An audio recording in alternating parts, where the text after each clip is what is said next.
The speed on the route towards money is often completely independent of the speed on the route away from money, not only with reference to greed and avarice in the narrow sense, but already on those levels on which the inner movements have not yet overstepped the boundary of the normal.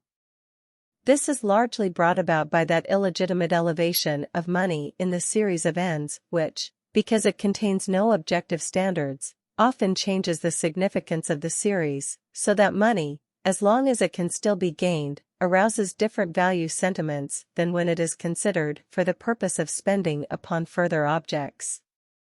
The discrepancy between value sentiment and money on the path towards money declines once it has been obtained.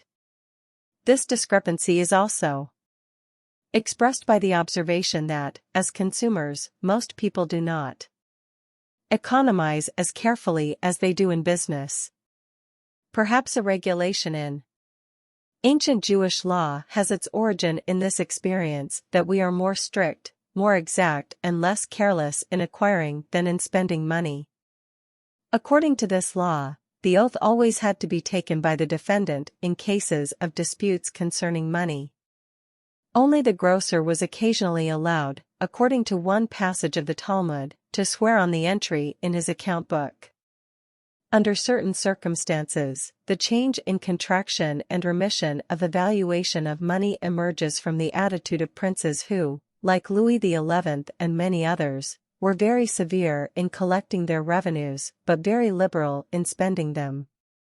However, generally speaking, one cannot deny a proportionate relationship between the speed of acquisition and the speed of expenditure. Nobody spends money more light-heartedly and frivolously than the gambler, the gold digger and the demi-monde.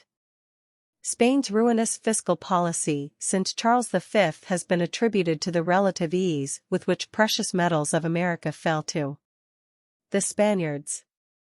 The saying "easy come, easy go" refers not only to the objective structure of the economy where the security of what has been acquired is usually only the reward of a certain solidity in the process of acquisition.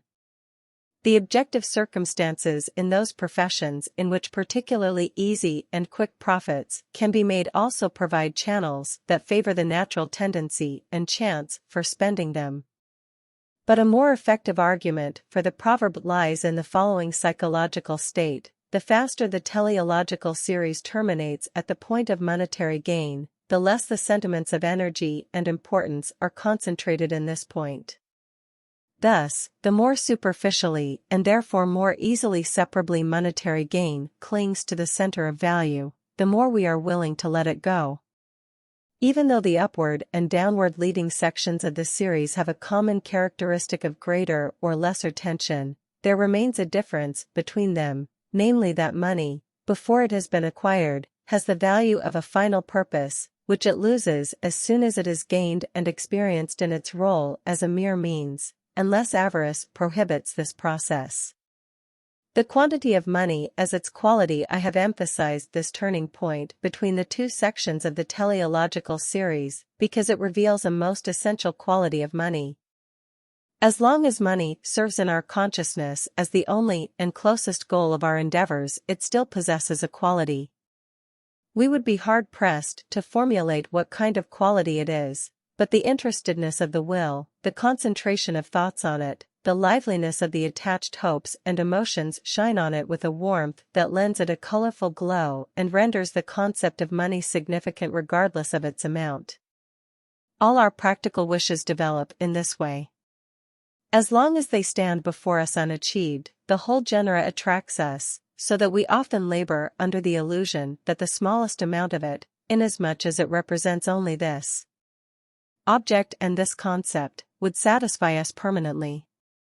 Our desire is concentrated on the qualitative character of the object, and the interest in quantity usually asserts itself only after the quality has been realized and experienced to a certain extent.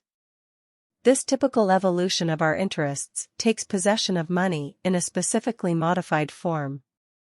Since money is nothing but the indifferent means for concrete and infinitely varied purposes, its quantity is its only important determination as far as we are concerned. With reference to money, we do not ask what and how, but how much. This quality or lack of quality of money first emerges in all its psychological purity, however, only after it has been acquired. Only when money is transformed into positive values does it become evident that the quantity exclusively determines the importance of money, namely its power as a means. Until the teleological series reaches this point, and as long as money is a mere object of desire, its purely quantitative character recedes.